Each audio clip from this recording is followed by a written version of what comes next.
Chapter 11. The rapping on the door sent the Australian healer running, barking through the trailer's narrow hallway, knocking over beer cans and work boots. Roger Corman groaned from under a pile of blankets on the dinette bed conversion, his foot hanging out with a loose sock clinging to it.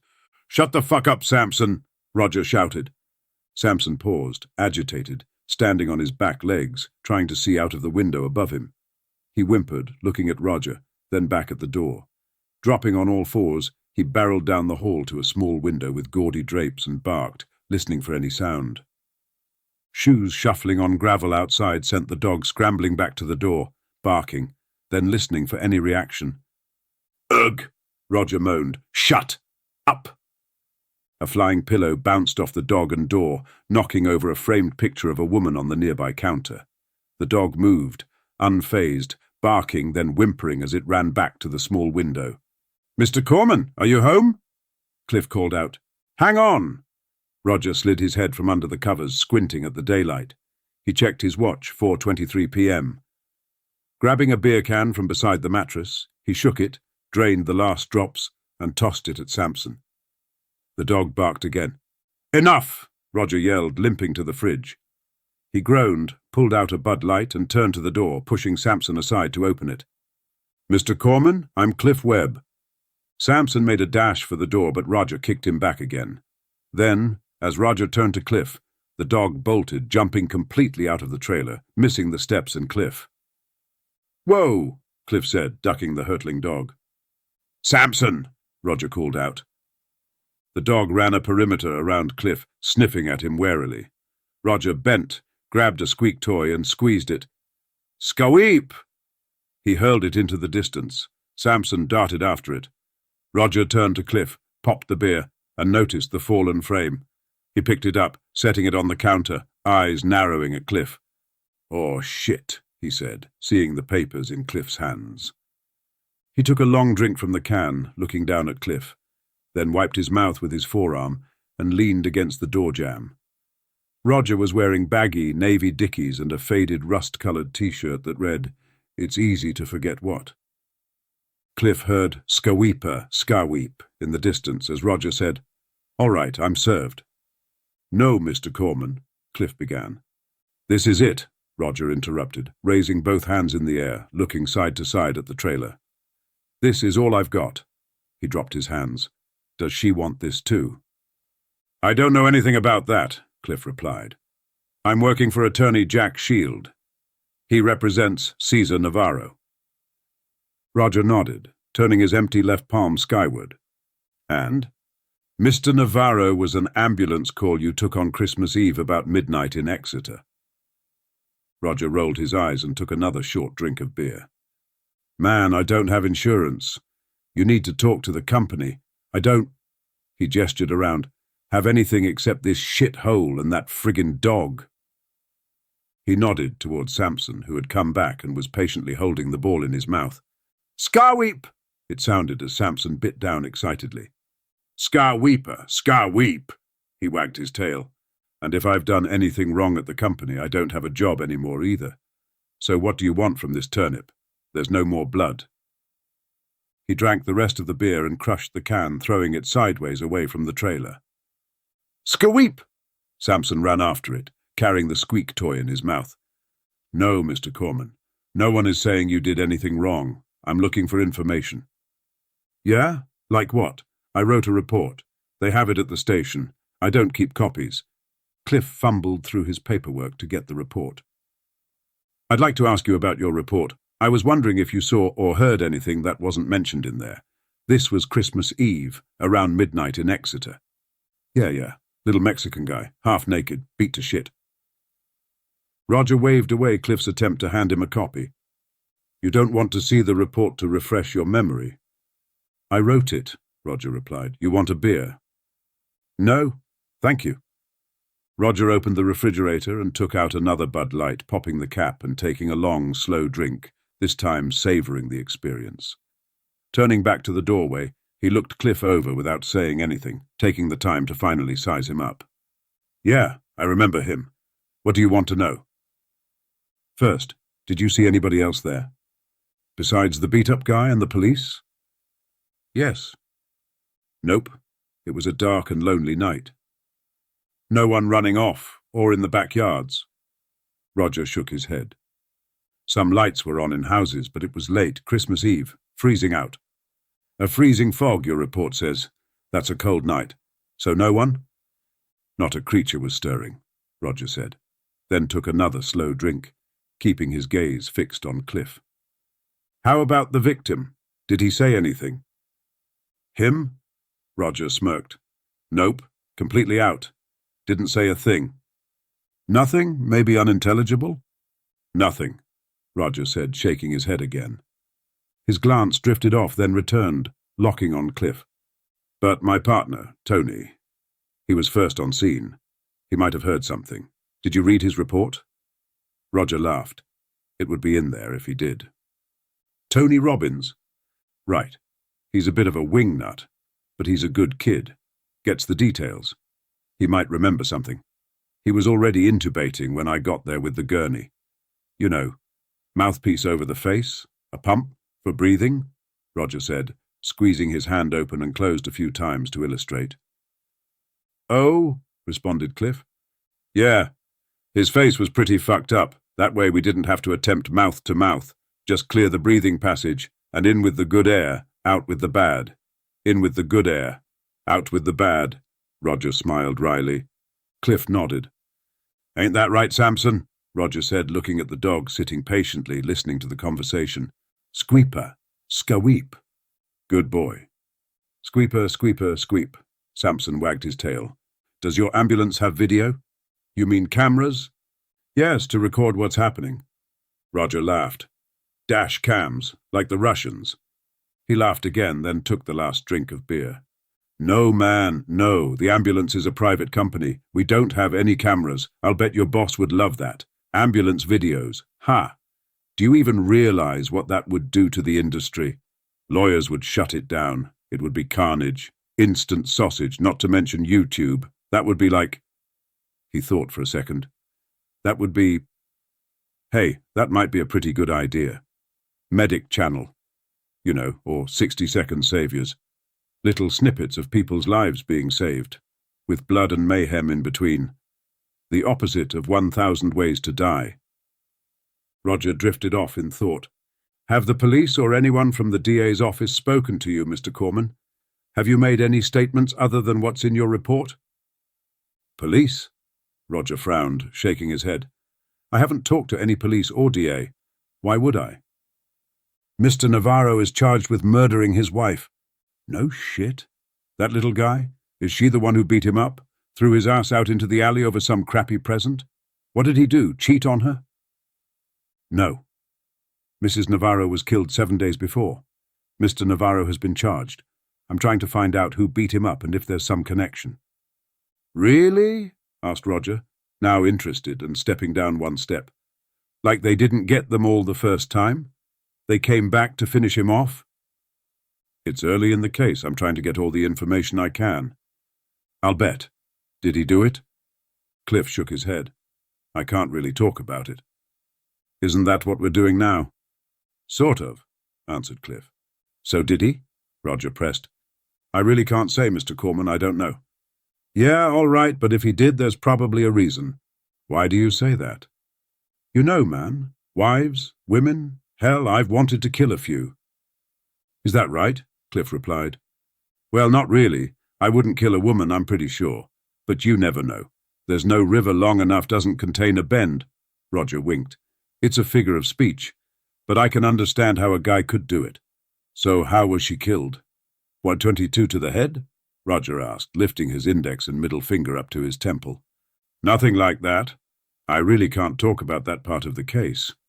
You're a possible witness. It's been all over the news and papers. You've probably heard about it. Roger shook his head. No, I don't read that bullshit, and I sure as hell don't watch the news anymore. It's been on the local stations.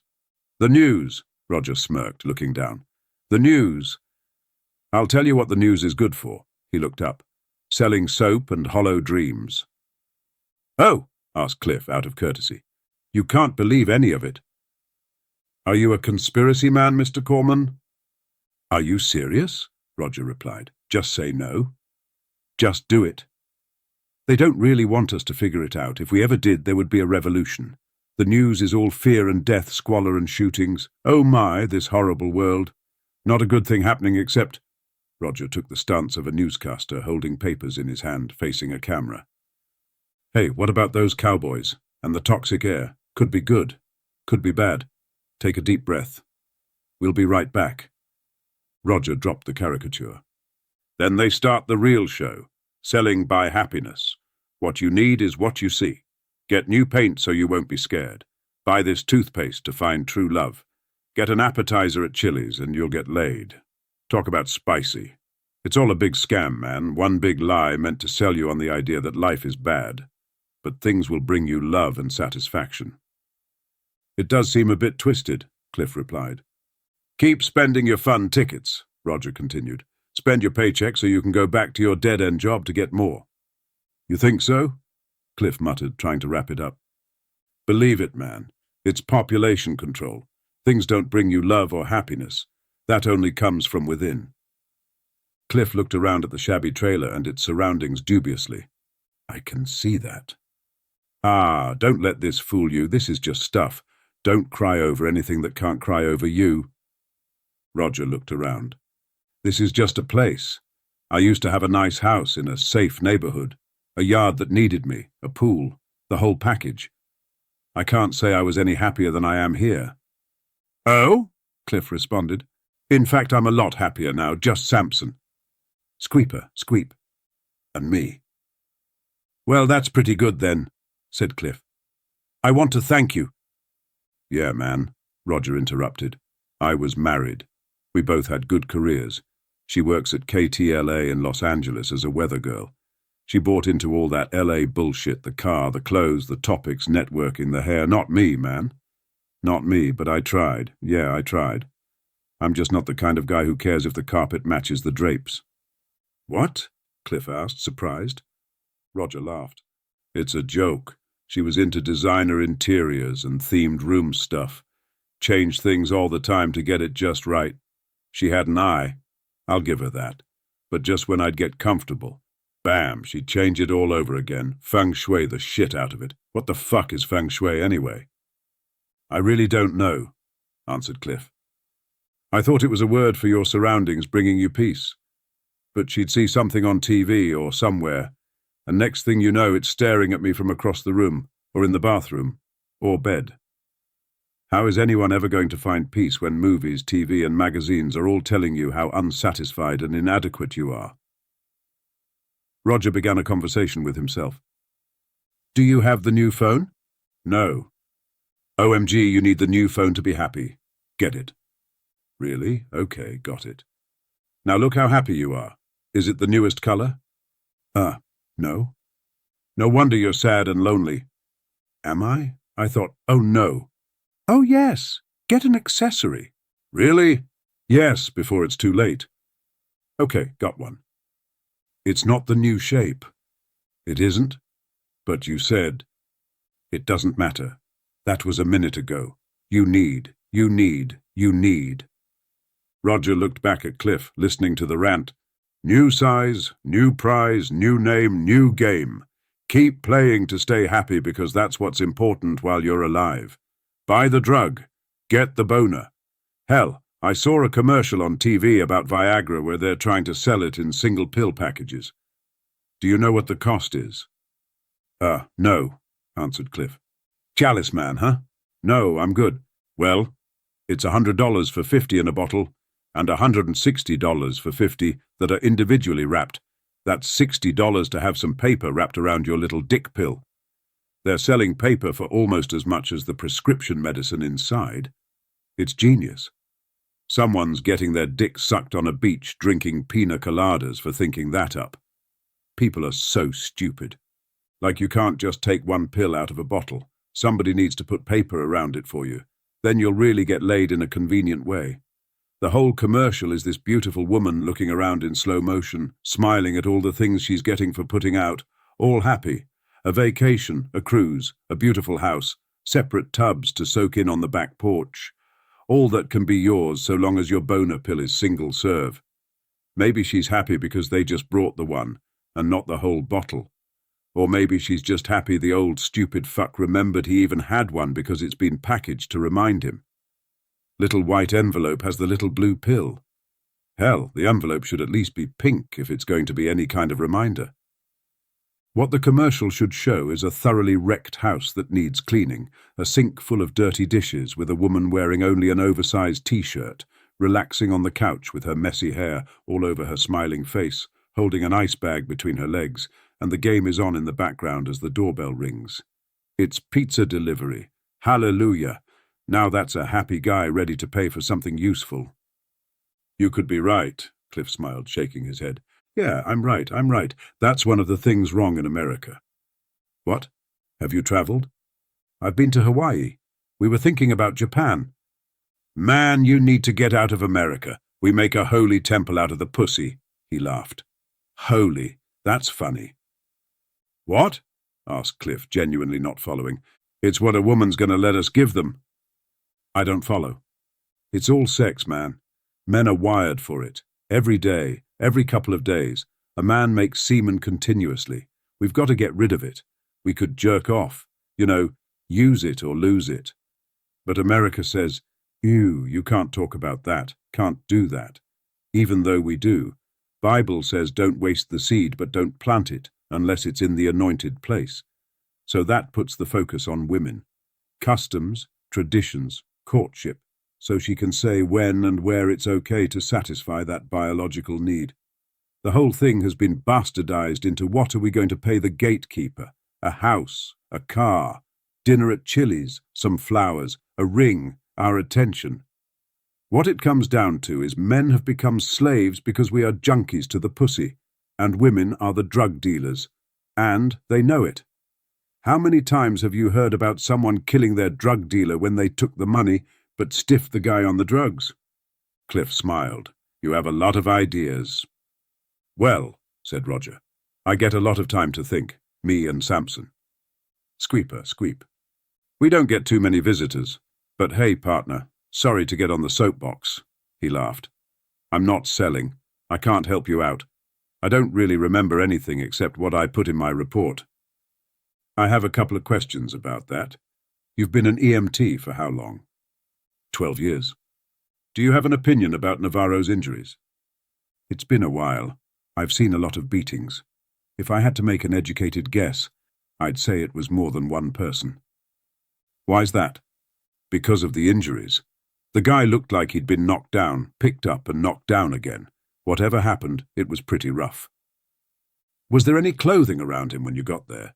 Did you or Mr. Robbins remove any of his clothing? The guy only had on pants. We didn't remove anything.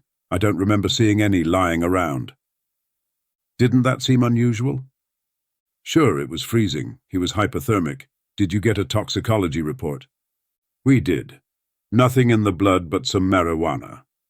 That's not going to do it. I've seen guys stark naked on PCP and other drugs, running around like they're sweating on a beach in summer when it's freezing outside. If he only has THC, I'd say he either walked out there, which would have been unusual given his clothing, or he was dragged or dumped there. He was in the alley behind his own house, Cliff said. That explains the Christmas present, then. What? The gold and black Christmas present he dropped. It was next to his hand. The gold paper box you mentioned in your report, I wanted to ask about that. Yeah, I noticed it when we drove up. He was probably putting it under the tree when he either came outside or got jumped and dropped it. Do you know what happened to it? To the box? No, we don't collect property. We stabilized and got him into the ambulance ASAP. Property is police stuff. Did you mention it to them or discuss it in any way? When they got there, we had just loaded and were ready to launch. The guy was in bad shape. They took a quick look and cleared us to move. I don't remember talking about anything other than looks like a beating victim, and they agreed. They? Yeah, there were two, Hughes and some woman. We were mainly concerned with getting him to the ER. I drove. My partner rode Ratchet. Ratchet? Yeah, you know Nurse Ratchet? She watches the patients. One flew over the cuckoo's nest? Cliff shook his head. It's an expression, Roger clarified. Gotcha. Can you think of anything else I should have asked about that I haven't? Anything I should know? You're the gumshoe partner. I don't know what you know, I'm just answering your questions. Thanks again. I appreciate you talking to me. Here's my card in case you think of anything. All right, man, good luck. Samson. Squeeper, squeep. Roger nodded and stepped back into the trailer, closing the door. Cliff heard the lock click as he turned and walked back to his car, scribbling notes in his pad. He glanced back once to see Roger watching him from the window.